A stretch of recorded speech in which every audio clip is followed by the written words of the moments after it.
Hello, everyone, and welcome to the midweek program at the Raulston Arboretum. My name is Blake, and I'm the education assistant here at the Arboretum. And today we are we're on the border of the Japanese Garden and Asian Valley because, as you saw, there's this lovely statue over here of the sitting warrior. It is representative of J.C. Raulston himself. That statue is placed in a position where J.C. would come out to the garden and sit and meditate while he was with us. And so today, for our Garden Conversations program, we've got Dan Stern here, who is the Director of Horticulture for the North Carolina Botanical Garden at UNC Chapel Hill. And we've got him sitting with our very own Director of Horticulture, Paige, to sit and talk about public gardens and, build a little bit of camaraderie between public gardens in the area. We've got them seated on this lovely bench right here. They're sharing the same seat because they share the same position. So you're aware that our programming is incredibly educational, so if you were concerned about the artistic merit of this program, well, there you go. It is chock full of it. So, okay. And with the announcements out of the way, I will pass things over to Greg to lead us in this conversation with Dan. Awesome. Hey, y'all, and not to belittle the hamming up of the Southeastern Plant Symposium, but I'm going to ham it up just a little bit. I know most of these speakers, and they're well adapted at talking at a wide range of garden audience folks. So Blake put it very eloquently. This is for any level of gardener and horticulturalist. So we strongly encourage you to come.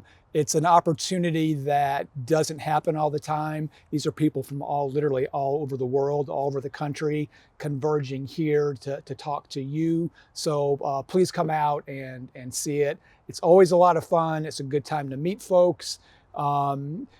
My interns will be there. There's some behind watching and hopefully not heckling us as we get ready to talk. But there's my thumbs up for the Southeastern Plant Symposium. Please come. We would love to have you. It's a great opportunity to hear some really cool topics and meet some interesting people. So as I have mentioned on here and other places, if you have met me, I have worked in public horticulture for a very long time. And I've been very lucky to make a lot of good friends and work with some amazing, very interesting people through that career and my tenure. And part of my evil plan working here is to have those people converge here, but also we are very lucky to be in a part of the country where there's some amazing gardens and folks working in those gardens. And I want to engage with those folks on this level and share my interest and enthusiasm for them with you folks out there. So want to introduce my and I have to be careful the way that we say this. I don't want to say old friend because you could take that in a lot of different directions. I made the mistake of introducing somebody that time, and 5 minutes later they're like, I'm not old. A long time friend of mine, Dan. We met each other when Dan was working for the American Public Garden Association. I think it was the very first meeting of the Sentinel Plant Network. That's right. At Longwood Gardens. That was probably 70, 80, maybe 90 years ago, it feels like. Approximately. It was a long while ago. Every APGA conference we would reconnect and part and reconnect. So we've known each other for a long time. I was very excited to move to North Carolina because I knew that he was close by and getting to re-engage with him, but also to re-engage with the unique garden and all the things that they're doing there. That's the other really cool thing about living in this area is all the gardens and horticulturally relevant organizations here are all doing some different things that are kind of unique. And I want to share those things with folks. So I'm going to let you talk about yourself, how you got where you got to, and talk a little bit about what you do, what the garden does, some similarities and some differences. And then after we do that, I think we're going to dip our toes into talking about the pluses and minuses and the truths of native plants. So this is my friend Dan. Well, thanks, Greg. Thanks for having me. Yeah, I'm glad to have you here. I feel honored and All privileged right. to be a part of this series. And just kind of reflecting on sort of, our shared past, meeting through the American Public Gardens Association and the Sentinel Plant Network, and both kind of finding our way into the canon, if you will, of like, middle of horticulture in a public garden setting. And just so excited that you've come here from Bartlett and looking forward to seeing where you take the ship here at the J.C. Raulston Arboretum. You asked about sort of my background. I spent some time job hopping in sort of like commercial landscaping, mom and pop nursery operations, landscape design, install and maintenance companies. And it felt like this was in the mid 90s, so the Bronze Age. It felt like whenever I was, kind of familiar with the plant palette that my boss was using, I got itchy feet. And it was time to go, to move someplace else and learn some new things. And after several years of that, I kind of realized that my own Achilles heel was our native flora. So you plop me in a regular sort of mainstream landscape and I could identify most of the things that I was seeing. And if you took me in the woods, I was lost. Yeah. And so that really is what took me to the North Carolina Botanical Garden. I started as an intern there. In 96. So for your interns that are here heckling in the bushes, watch out, karma will be coming for you. You start heckling and then you're on the receiving end of it. But it turns very quickly. It does. So I started as an intern at the North Carolina Botanical Garden in 96. Just felt like I was kind of drinking local flora through a fire hose. Just learning an incredible amount about the plants of the Piedmont of North Carolina and the coastal plain and the mountains, working in all of the different aspects of the garden, which is a tradition that we maintain today with all of the interns, which we've just welcomed on board. I know you are celebrating having 4 or 5 new folks come on board with you, and we're in the same position. And as a former intern myself, it's like the most exciting time of the year. Yes, I agree. I agree. I started working at the garden as an intern, did a little job hopping there, a little growth, curated our Coca Arboretum, which is a 5-acre garden of mature trees from the southeastern U.S. and their Asian relatives for about 5 years, and then went to graduate school. Felt like I was kind of at the end of my rope, if you will. Went to the Longwood Graduate Program, which is a partnership between Longwood Gardens and University of Delaware. And that's really where I got connected with APGA, American Public Gardens Association. But worked for the association for about 7 years after graduate school, running the plant protection program and the Sentinel Plant Network, a program that was really focused on getting public garden frontline professionals more engaged in early detection of invasive species. And then the right door opened up for me to come home back to the North Carolina Botanical Garden. I think I've been in this chair as the director of horticulture for coming up on 6 years. Wow. Yeah, we should all be so lucky to be able to make that circle back to our roots. I do feel very, very lucky, very lucky. Yeah. So we've got, I call, the North Carolina Botanical Gardens a big umbrella organization. Our headquarters are over in Chapel Hill, just downhill from the Dean Dome. And out of that mothership, if you will, we steward 1,200 acres of land. So a lot of that is nature preserves in and around Chapel Hill. We've got one up in Durham County and a few sort of further afield.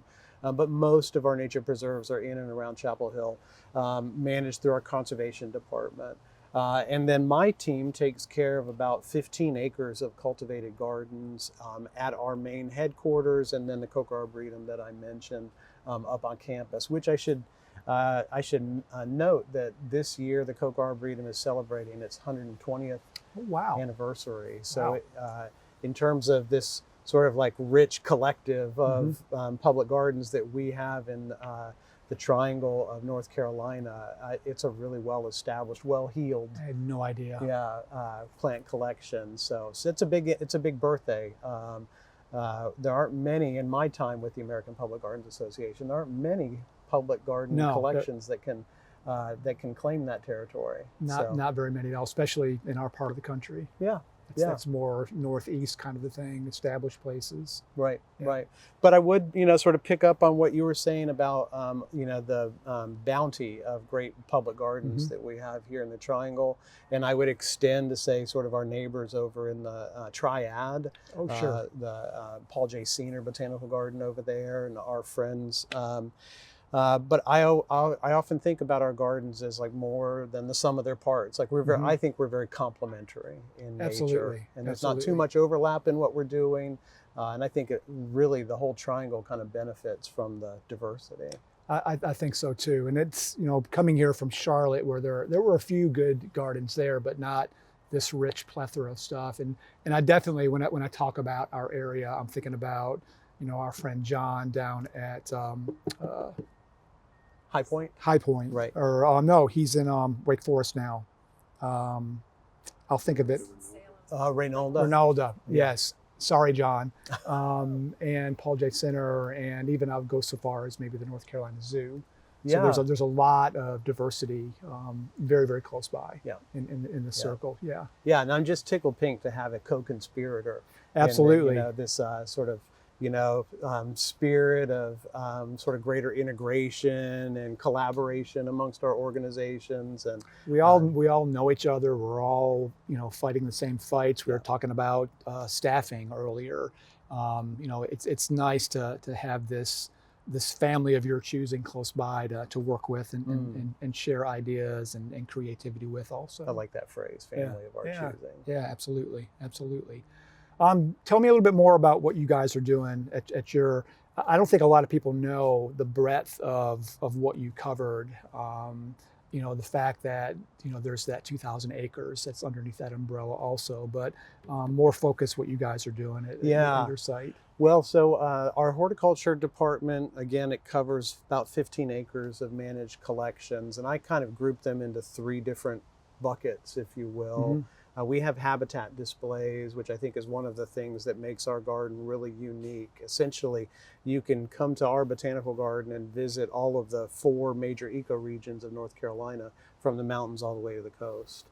And they're all kind of representative displays. So they take a lot of work to maintain the proportionality of different species, and they all this have is not the mountains here. Right, yeah. So we are kind of like faking the mountains on top of the Piedmont, and sort of representing the coastal plain on top of the Piedmont. Right. So it does take a lot of work to maintain them, but you can be transported. And I think, again, kind of going back to what brought me to public horticulture is I, job hopped in the private sector for a while. And then when I got to a public garden and I saw the lay public coming and like being transformed by their experience, I was like, that's the stuff. It is. That's where I want to be. It really is. You remarked today coming in, it's hard to find a parking spot. And it's, I think, if there is a benefit of going through the pandemic, people got outside and visited their local treasures. And it's always amazing to me that, by lunchtime, the parking lot's full, Barrel Road is full. Right. And it's nice to see people in the garden and enjoying the fruits of our labor and having that connection with plants, which is important to us.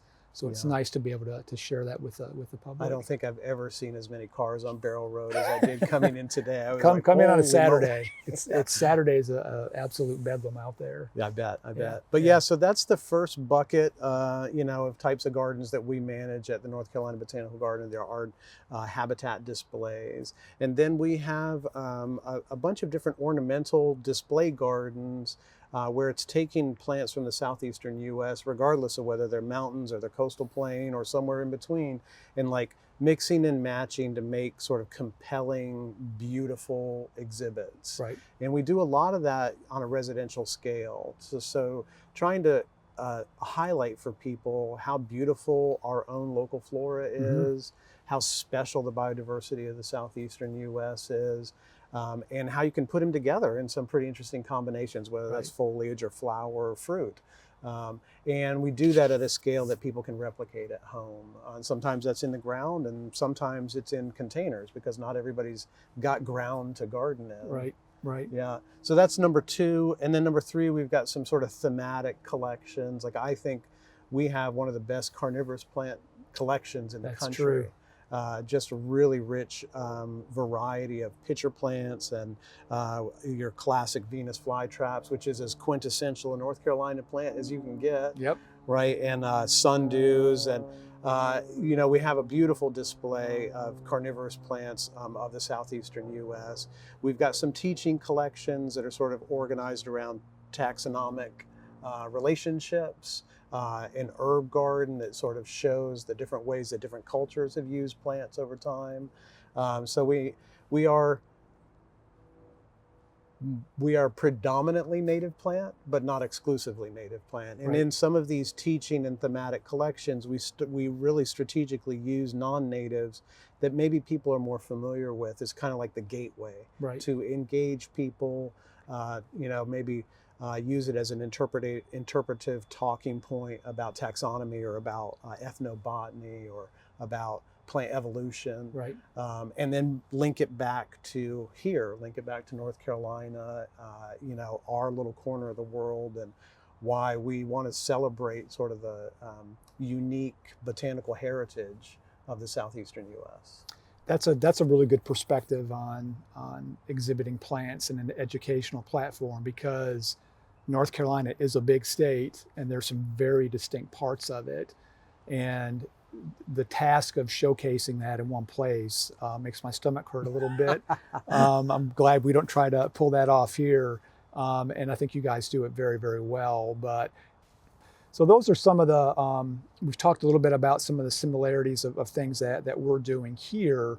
And I like what you said about talking about some non-natives as kind of a gateway. And that's kind of our platform too, is we want people to be engaged with plants, and we're doing it from a different perspective, kind of through the eyes and the mission of what JC wanted to do, and also what the university is doing. So, there are some natives, but there's a lot of introduced things. Mm-hmm. But my goal, and I think JC's too, was to increase the diversity of what was out there to use in landscapes, be it native or non-native things, just increase that diversity. Right. That's important in all aspects of life. But getting people interested in stuff, that's kind of the way to do it.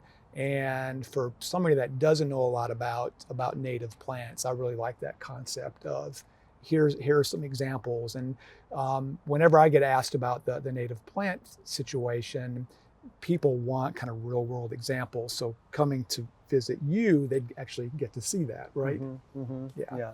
And for your viewers who may not be familiar with the North Carolina Botanical Garden, we define native as a kind of a 12 and a half or 13 state region of the southeastern U.S. So essentially like what's east of the Mississippi River and south of the plus or minus Mason-Dixon line. That northern boundary is a little fuzzy, but sure. The Mississippi River is a big geographic barrier, and the whole idea is about sort of a cohort of plants and animals that evolve together, right? And they work together as a functional ecosystem. So when we say native, we're not talking about the cosmos from Texas or from California. Right. It is like very specific to the southeastern U.S. And we have a couple different programs really intentionally geared to sort of popularize native plants. And one of them, and I brought you a couple of these brochures, but this is a Wildflower of the Year program, which we've been running for over 40 years. Each year we pick a different native species, we collect seed and clean it and package it en masse. So there's seed in there. There's seed in here, right? Yep. We've got a little seed packet, and this year's selection is Cephalanthus occidentalis. It's button bush, which is real common around open waterways and in lakes in our area. Amazing pollinator plant. So good and wet, good and dry, takes full sun, interesting flower. Very much the flower persists to like the seed, and it looks kind of like a Sputnik or kind of an unusual thing, a really tough, really good native plant. Yeah, so share some of these with you. Sure. And again, this is something that we do this program every year, and we package up about 5,000 of these brochures, and they're free to anybody that's interested in trying to grow the 2023 Wildflower of the Year, which is, our way of like trying to put into practice, these are really incredible elements of our native flora, and try and make it easy for people to grow them at home. Buttonbush is pretty easy to grow if you've got plenty of sun and maybe willing to water it during Get it a established. serious drought. Yeah. Right, get it established. Yep.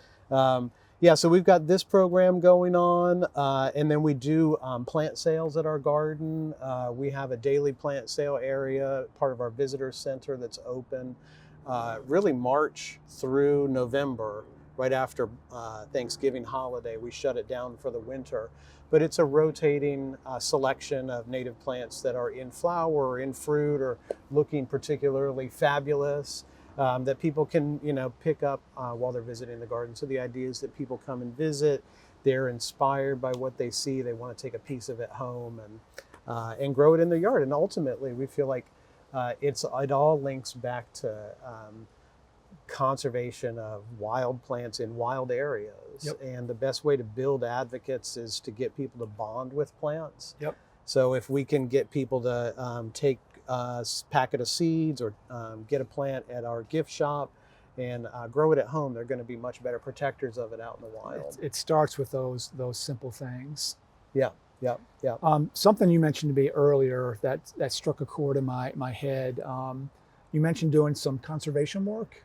Can you talk a little bit about that? Sure, yeah. So we've got conservation work happening in terms of natural land management. The garden takes care of about 1,200 acres of natural areas. We've got a probably 80-acre area of hiking trails just outside our garden gates, so adjacent to the horticultural collections at our headquarters. We've got another 100-acre parcel in the middle of UNC's campus called Battle Park and Forest Theater, and these are wooded natural areas. We have a 367-acre biological preserve about a mile down the road from us that we manage. So the maintenance, sort of issues and challenges and strategies are a little different than what what you and I are accustomed to. But really preserving these big open natural areas for recreation, for sort of wildlife corridors, and the connectivity of big green spaces. They're so important to habitat. And giving people, maybe a larger format, an opportunity to sort of like get out and immerse themselves in nature and appreciate the green spaces around us. What do we call it? Forest bathing. Yes, right. I was just gonna steal that term. That's another thing I like about moving here is this area really does the greenway thing and the park thing very, very well. Yeah. We're very lucky to, I live very close by. There's lots of places to engage with getting out, the whole forest bathing concept of just walking in the woods and turning your head off. That's kind of a nice thing. So, we're restricted by space, so it's nice that there's those opportunities out there. In our conservation department, in addition to sort of the natural land management, we have a lot of different initiatives going on to protect, endangered or threatened plants that are native to the Southeast. So some of that is what we call in situ conservation, where we're trying to protect these things in the wild. Ex situ conservation, where we're collecting seed and working with other institutions to try to seed bank that in deep chest freezers or in national repositories or international repositories, so that we have the, we have the ingredients, we have the backbone of, the diversity of the Southeast well protected, and especially when the climate's changing so rapidly and plant distribution is being impacted by rising sea level or changing temperature regimes. Like, it's really important to sort of have that stuff protected. We also are doing a lot, especially over the last couple of years, in when I say becoming a clearinghouse for native plants at a larger scale for like restoration work. So we have a new program that we've been running for a couple of years, which is about growing southeastern native plants in almost an agricultural context. We have 30 or 40 species that we're growing en masse. We harvest seed en masse, clean it, store it.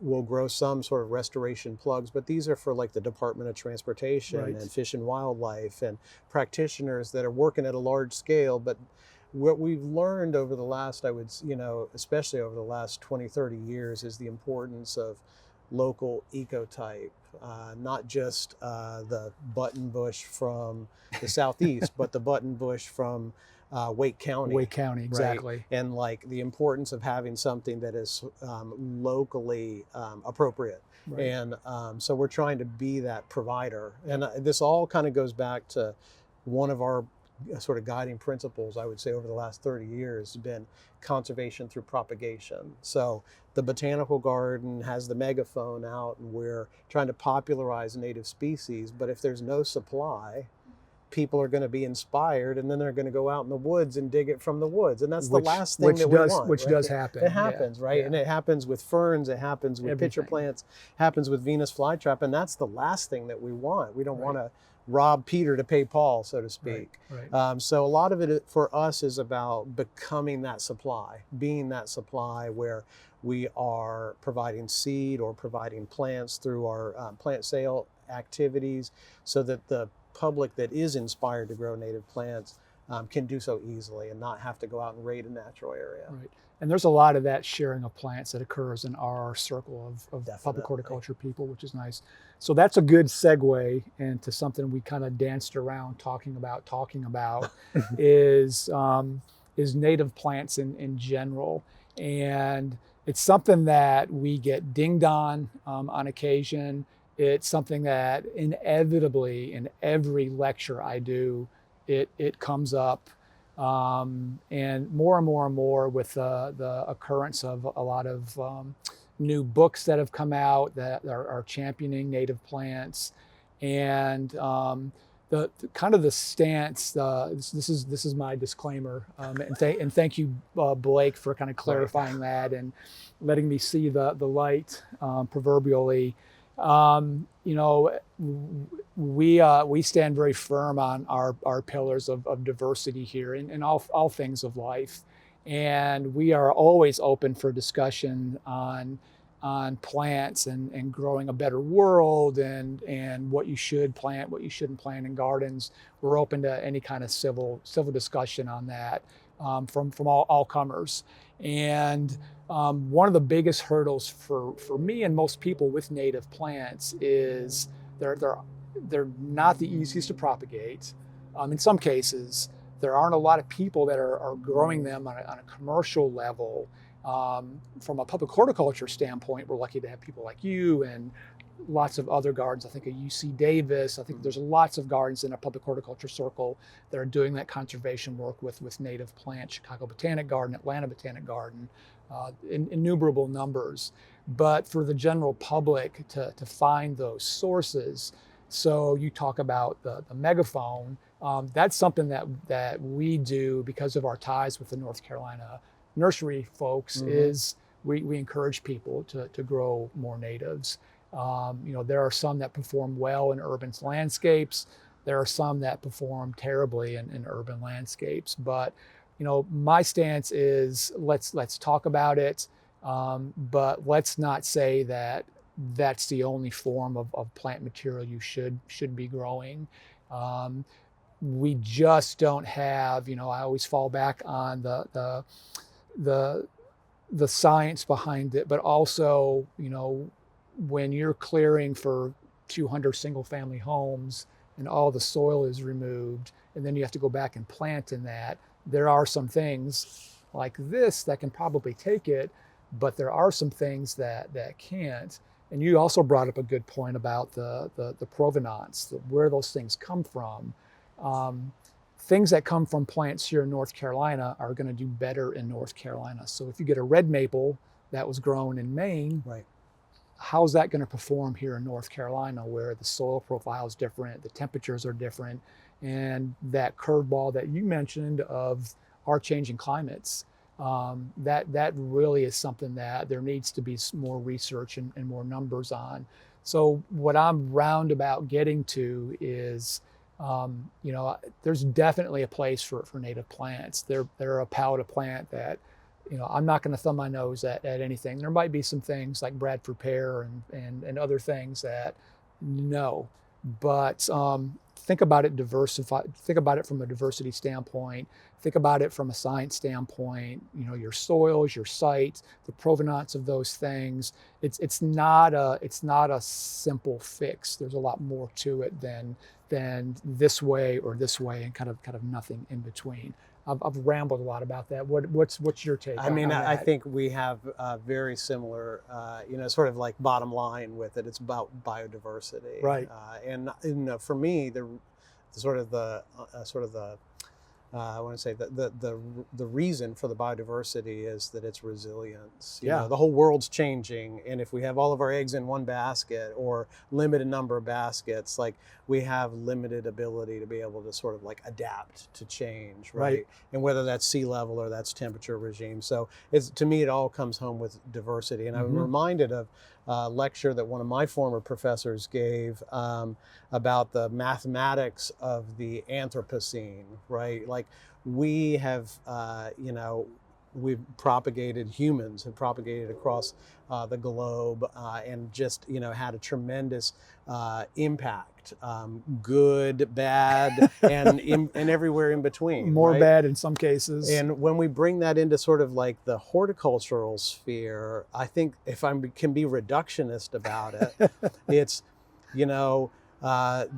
does the combination of the natives and the non-natives result in more diversity or less diversity? Right. And when, and I think you brought a great example to bear, where when you have a native plant palette and then you introduce something like the Callery pear, the Bradford pear, that is reverting to one of its original parents, the Callery, ultimately that reduces diversity, right? Because it gets into natural areas and it propagates so quickly that it starts out competing what would ordinarily be growing there. So for me, that's kind of the bottom line, is like its ultimate impact is reducing diversity. We shouldn't be growing it. Right. But there are a lot of non-natives, a lot of amazing non-natives that where it's a zero-sum game, or actually, more to your point, it's added diversity. They're not having a negative impact. Right. They're enriching the spaces that we work and live in every day. And